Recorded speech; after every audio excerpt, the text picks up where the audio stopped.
Hi, welcome to Raisina Idea Pod. We'll be today discussing strategic autonomy for Asia in a decoupling world. Both strategic autonomy and decoupling as well as de-risking are important concepts, but I think sometimes they are also misunderstood or not understood in its full complexities. Also, the key question is, can Asia be truly autonomous or individual states, can they be autonomous? To discuss all of these issues, I have three fantastic panelists with me. Hiroyuki Akita, foreign and international security commentator, Nikkei, Japan. Hyung-Chang Kim, president of the Korea Association of APEC Studies in Korea. And Lin Cook, visiting professor, School of Foreign Service, Georgetown University, Singapore right now. Good to have all three of you here to explain some of these concepts and possibly the interrelations between strategic autonomy and decoupling or de-risking. So I'll start with a common question to all three of you. Decoupling, in a sense, is a short form for conflict. It's a it's a signal of the intensifying great power competition. In that context, can you truly have strategic autonomy in a conflict-ridden world? Can I start off with you, Hiro? Sure. Anyway, thank you very much for having me here. I think, in short, Japan is being forced to shift from Plan A to Plan A dash in terms of its strategy. Plan A is, I think it is not only Japan, but it's common among many US allies in Europe and Asia. Plan A is to cheap riding on US and spend less on defense and spend more on economy by pursuing economic prosperity. But because of the two shocks, Japan have realized that Plan A is not sustainable anymore. One is the Trump administration, and second is a Russian invasion to Ukraine. Yeah. So Japan is now pursuing not necessarily Plan B, but Plan A dash in order to reduce excessive reliance on US. Specifically, Japan is doing two things. One is Japan made a decision at the end of the 2022 to double its defense budget within 5 years. So this is virtually the biggest military build-up after World War II. So internal balancing is one element. But second element is to reach out like-minded country more proactively, specifically reach out to Australia and India and South Korea and also UK, France, so that Japan can enhance its horizontal security cooperation. Thereby, Japan can complement US-Japan security alliance. So this is, in short, this is a Japanese version of Indo-Pacific strategy. Okay. So this is Plan A dash. Okay. But if Mr.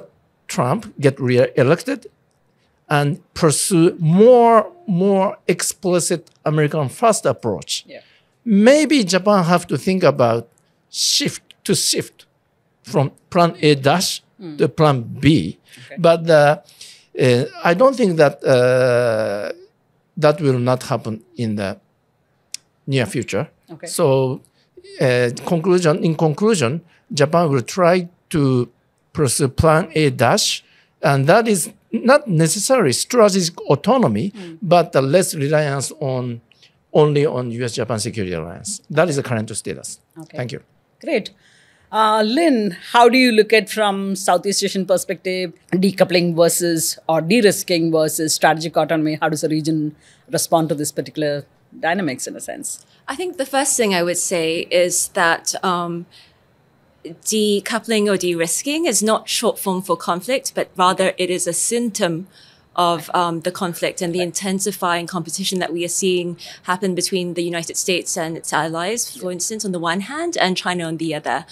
And strategic autonomy is what many countries around the world and in my part of the world, in Southeast Asia, are seeking to pursue. So strategic autonomy, namely the ability to pursue one's foreign policy objectives without being constrained by or being too dependent on other states. I think that's certainly becoming more challenging where we are seeing increasing great power competition. Nonetheless, I think it's still possible. And Southeast Asia is trying to do that in one of several ways. So first, Southeast Asia collectively, so ASEAN collectively, is seeking to assert ASEAN centrality. But of course, just incanting ASEAN centrality doesn't make it so. And a lot will depend on whether or not ASEAN is able to resolve or at least manage some of the very serious hotspots in its neighborhood. So the South China Sea dispute, the war raging in Myanmar. So that will be a test of ASEAN centrality. Second, countries in Southeast Asia are also seeking to forge more ties with middle powers and increase engagement with them. So countries like Japan, South Korea, as well as India, Australia, and also European countries. Notably, I think many countries in Europe have issued Indo-Pacific policy documents in the last few years, and they've recognize the importance of the Indo-Pacific region and security developments there for their own region and for their own safety and prosperity. Of course, we now have a war in Europe. Exactly. We have a war in the Middle East, and that's certainly going to be taking away some attention from the region. But given how they have drawn that link between security developments in the Euro-Atlantic and the Indo-Pacific, as well as their increasing attention nowadays to the so-called global South, I think I'm cautiously optimistic that the European engagement, at least with the region, will continue. And finally, let me talk about the last means by which Southeast Asia is seeking to carve out greater strategic autonomy for itself. And that has been to stress the importance of the rule of law, including UNCLOS. And this helps in one of three ways. First, it helps to defend against incursions to sovereignty as well as sovereign rights. Second, it helps to protect against military as well as economic coercion. And less obviously, I think this stress on the importance of international law is important because it allows Southeast Asian countries to frame their choice about not the US on the one hand or China on the other, but really about supporting the rule of law. So in short, I think Southeast Asia's success at boosting strategic autonomy will depend on, first, ASEAN playing a meaningful role, second, Southeast Asia's ability to forge ties with middle powers, and third, its ability to forge a principled path. Terrific. If I can come to you, Kim, how is Korea managing the whole dynamics between strategic autonomy on the one side, but at the same time decoupling, de-risking efforts in a sense?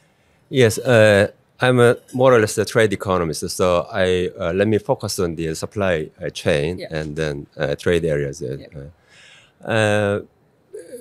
In theory, actually, I mean decoupling, de-risking. That's why it could be achievable, but I don't think the decoupling could be achieved. I mean, in a short term, no. And then many people would not agree that why the decoupling of all the industries is desirable. Many people would not agree. So the thing is that the de-risking. So when you're talking about the supply chain resilience, the problem is the how to avoid the risk. And so more or less the risk could happen when we dependent on the just one source or two source, something like that. So in COVID-19 era, I mean, we understand what happens actually if we just, I mean, depend on the one country. So that is, I mean, one important things that we need to think about. And when it comes to the strategic autonomy, I think that is something slightly different from concept from the de-risking or decoupling. But I think that in economic terms, strategic autonomy could be achieved by the de-risking. Okay, so in that sense, I mean, we need to have a kind of the several source of the intermediate goods or supply chain. So we call it China plus one, plus two, something like that. Yeah. But if we just diversify the too many, I mean, sources, that is also risky. Yeah. Because I mean, in that case, in many cases, I mean, some countries cannot make the supply. So we need to construct the kind of the countries of the trust to get the supply, the stable supply chain. So that is the South Korea is now.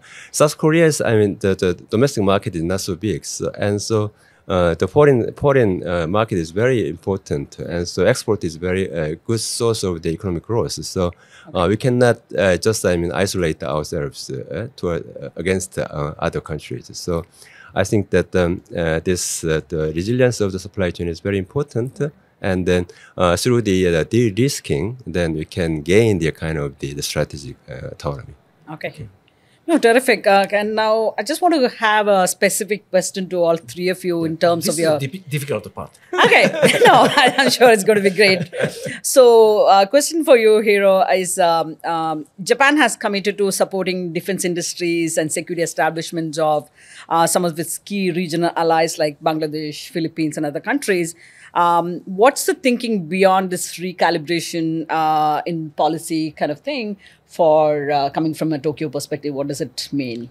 Yeah, so Japan is deregulating export of arms and weapons.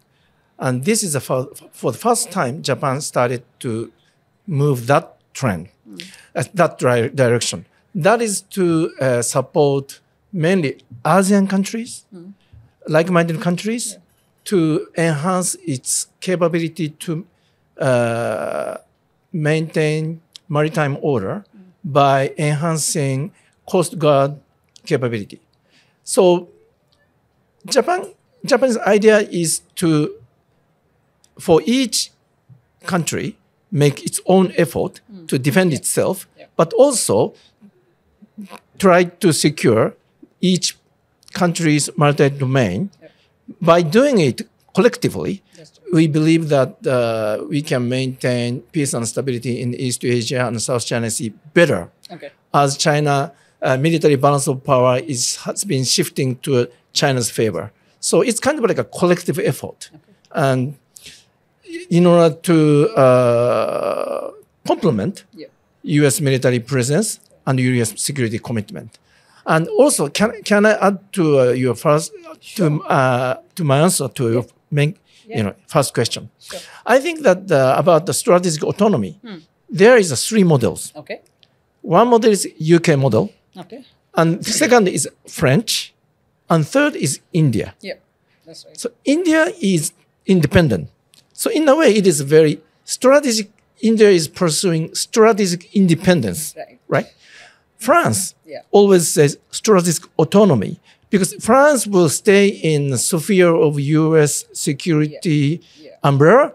So namely, it's member of NATO, but want to be not independent, but autonomous, right? Exactly. And UK tried to enhance complementary capability to vis-a-vis US and then tried to secure itself. So there's a spectrum, right? Yeah. And I think that Japan is trying to pursue UK model so far. Okay. But the UK model is only sustainable when US is willing to keep deep commitment, security commitment to the Europe and Asia. Yeah. But if US say that we will not commit anymore, we can only have two choices. One is very extreme version of French model or India model. Japan has not come to that phase yet, but Japan is trying to pursue this. But maybe in the future, I wonder if there is a time that Japan and also other US allies, including UK, to shift to this. It depends on how possible Trump second term will behave. In fact, even countries like India may we need to move a little bit more, get more open about engagements, strategic engagement, deeper engagements, and kind of thing. Given the kind of strategic scenario that we are confronted with, in a sense, so it's good to see that that entire spectrum from UK model to French and of course India. Lynn, can I come to you to look at the countries of Southeast Asia, how they have essentially sought to balance the US power and China's economic heft? And I think it's a fine balancing act that they have to do. So what's the future of this balancing act, and how are the capitals of various ASEAN countries planning for it, in a sense, going forward? Mm-hmm.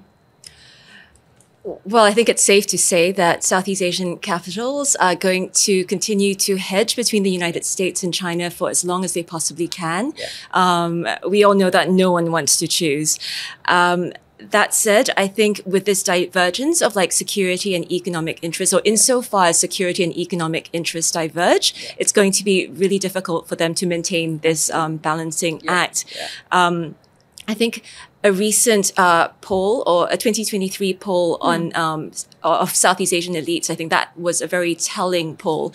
Notwithstanding China's economic slowdown, it revealed that 61% of respondents from Southeast Asia thought China was the most influential economic power. And this is compared to just 10.5%, considering that the United States is the most influential economic power. And I think for the region, I think it's often been said, economics is security. So if it's a choice, if one really had to choose between economics and security, I think the choice for many of these poorer Southeast Asian states is certainly going to be economics.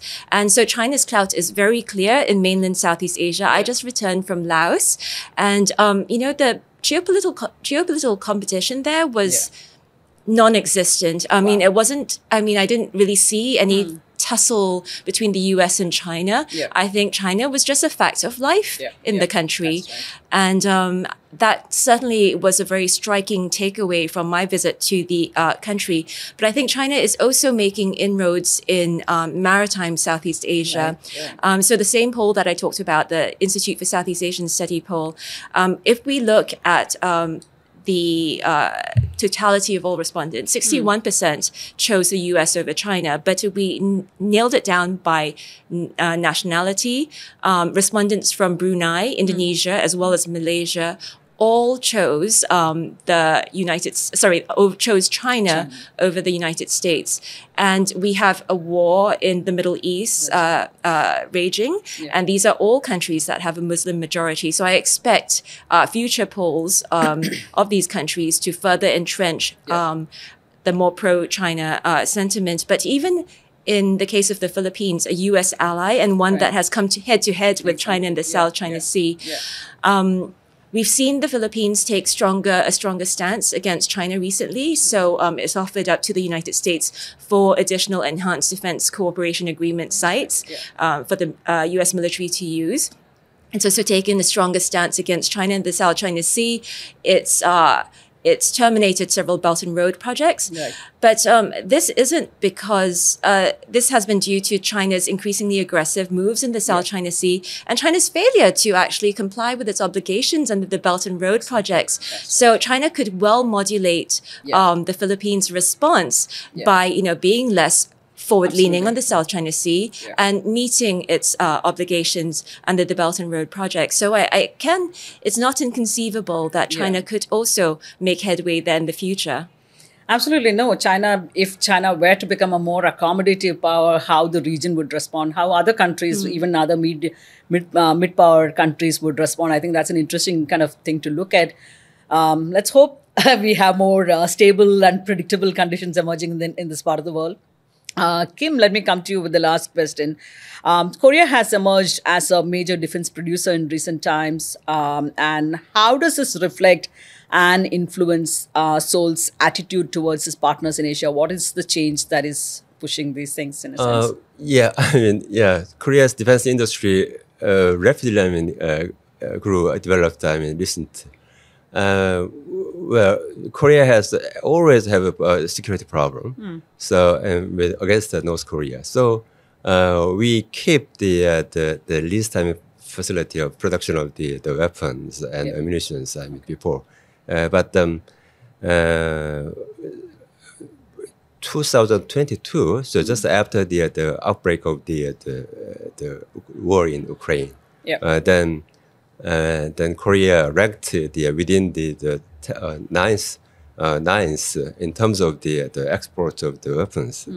So only China and then Korea within the 10th ranks. So suddenly, I mean, Korea changed. Maybe the reason is that of course, I mean, there is production of the all of these kind of weapons, but the reason is, of course, I mean, there is a kind of the niche market. Because the United States, I mean, the American, weapon is very nice, but it's very expensive. Yeah. And because of the sanction against Russia, many East Asian countries, including Southeast Asian countries, enjoy buying the weapons from Russia, but they need to change their purchase from other countries. And then I think that Korea could be their very good alternatives. And also, Korea's strategy about the defense cooperation is something like our counterpart. So buying countries is not just the buying. Buying country is the kind of the partner country, which means that we provide the most generous technology transfer to the country, and also a part of the production facility is invested in that country, and that's the reason why Australia and Egypt and then Poland was our main client, because I mean they have their own factories, and so part of them the intermediate goods they supply, and then the remaining intermediate goods are supplied from Korea. So all of this kind of the strategy can make the Korea one of the major countries of the weapons. But I think that this kind of things, Korea's important thing is that Korea's stance is more commercial rather than strategic or security. So I want to emphasize this one. Thank you. So you have found an opportune moment to kind of cash in on at this point of time. But I think it also makes sense. And given that I think Korea is also helping in terms of enhancing the local talent, if you're able to work with your partner countries in a sense, I think that makes Korea an attractive option for countries to look at, those who have traditionally relied on Russia and other players in a sense. Thank you so much. This has been a fascinating conversation. Thank you all for joining in this Raisina Ideas Pod. Thank you. Thank you. Thank you very much. Thank you for having me on, Raji. Thank you. Thank you.